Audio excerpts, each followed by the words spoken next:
मनसेचा प्रॉब्लेम असा झाला आहे की बिनशर्त पाठिंबा दिल्यानंतर साधारणपणे ते आता गुजरातच्या भूमिपुत्रांच्या हक्काचं बोलतात। ज्या छत्रपती शिवरायांच्या पुतळ्यात एकनाथ शिंदे आणि भाजपने घोटाळा केला त्याच भाजप आणि एकनाथ शिंदेला हे पाठिंबा देत आहेत। ज्यांनी मागच्या दारातून सगळे नेले गुजरातला त्यांच्याकडे कोण परत जाणार?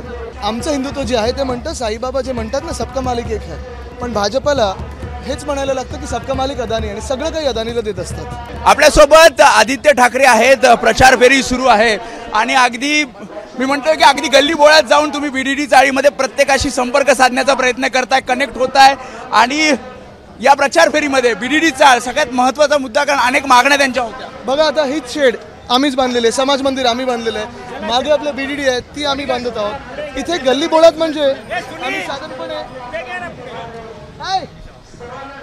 त्याच्यामुळे बघतो अगदी काय सांगणार सगळं ना मशाल ए दादा पाय नको अगदी लहान मुलं सुद्धा हो तर यांना मतदानाचा अधिकार असता तर बहुमताचं सरकार आत्ताच आलं असतं। पण एक पाहताय तुम्ही ह्या गल्ली गल्लीत काम आहे आमचं। उद्धव साहेब मुख्यमंत्री असताना जो बीडीडी चाळ प्रकल्प रखडलेला तर हे सगळे इमारती ज्या आहेत कमीत कमी 90 ते 100 वर्षापूर्वीच्या आहेत। त्या दिवशी 1923 ची एक बिल्डिंग पाहिली तर जवळपास इथे गल्ली गल्लीत एक तर माझं, सचिनजींचं, सुनीलजींचं, अरविंद सावंत साहेबांचं काम आहे। फंड दिलेला आहे जो शासकीय फंड आम्हाला मिळतो आणि आज नुसतं सगळ्यांचे आशीर्वाद घ्यायला, कारण आता शेवटच्या टिपेला हे सगळं शेवटचे 3 दिवस आहेत, कसं बघताय शेवटचे 3 दिवस? 23 तारखेला महाविकास आघाडीचं सरकार बहुमताने बनणार। काल मोदींची सभा झाली शिवाजी, मला तेच माहिती पाहिजे होती त्यांनी पाठिंबा कोणाला दिलाय?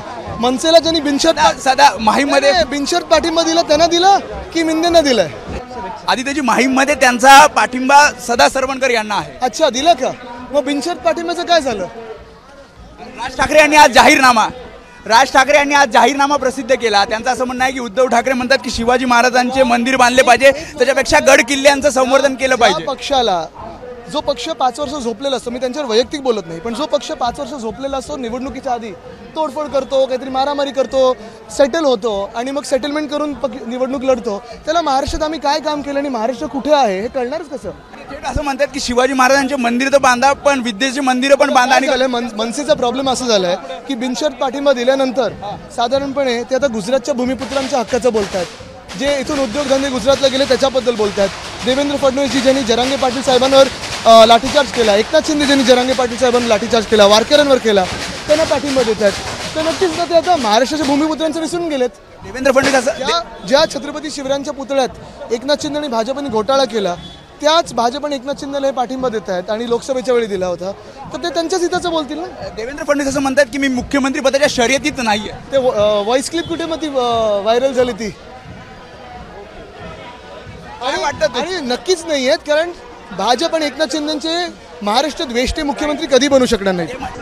शेवटचा प्रश्न त्यांचं असं म्हणणं आहे देवेंद्र फडणवीसांचं की आम्हाला बहुमत मिळेल आणि उद्धव ठाकरेंसाठी आमचे दरवाजे आता कायमचे बंद आहेत, आम्हाला त्यांची गरज पडणार नाही। कोण जाणार आहे ह्या गुजरात हिताचे बोलणाऱ्या लोकांकडे? कोण जाणार आहे महाराष्ट्र वेष्टांकडे?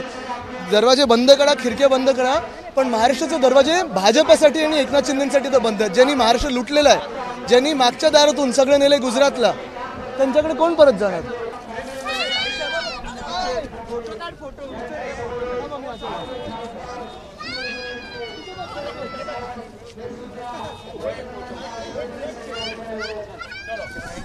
वेगळा आनंद आहे हा। नक्कीच मी नेहमी म्हणतो लहान मुलांना जर मतदानाचा अधिकार असता तर आम्हाला बहुमत मिळालं असतं।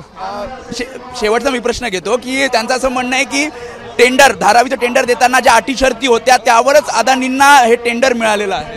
हेच तर आम्ही सांगतोय। भाजप नेहमी म्हणतं की सबका मालिक अदानी आहे। आमचं हिंदुत्व जे आहे ते म्हणतं, साईबाबा जे म्हणतात ना सबका मालिक एक है, पण भाजपला हेच म्हणायला लागतं की सबका मालिक अदानी आणि सगळं काही अदानीला देत असतात। अटी शर्ती त्याच होत्या। अटी शर्ती म्हणजे अदानींनीच एकनाथ शिंदेना बाजूला बसवून सांगितलं की हे लिही आणि लिहिलं त्यांनी। त्यामुळे आपण बघतोय आदित्य ठाकरे कशा प्रकारे बीडीडी चाळ वसाहतीमध्ये प्रचार करतायत, ज्या काही मागण्या आहेत त्या पूर्ण करण्याचा प्रयत्न त्यांनी केला असं त्यांनी म्हटलेलं आहे आणि अगदी गल्लोगल्ली जाऊन प्रत्येकाला ते भेटतायत, अनेक ठिकाणी त्यांचं स्वागत केलं जात आहे। कॅमेरामॅन अरविंद वारगेसह मी वेदांत नेब, एबीपी माझा, मुंबई। एबीपी माझा, उघडा डोळे बघा नीट।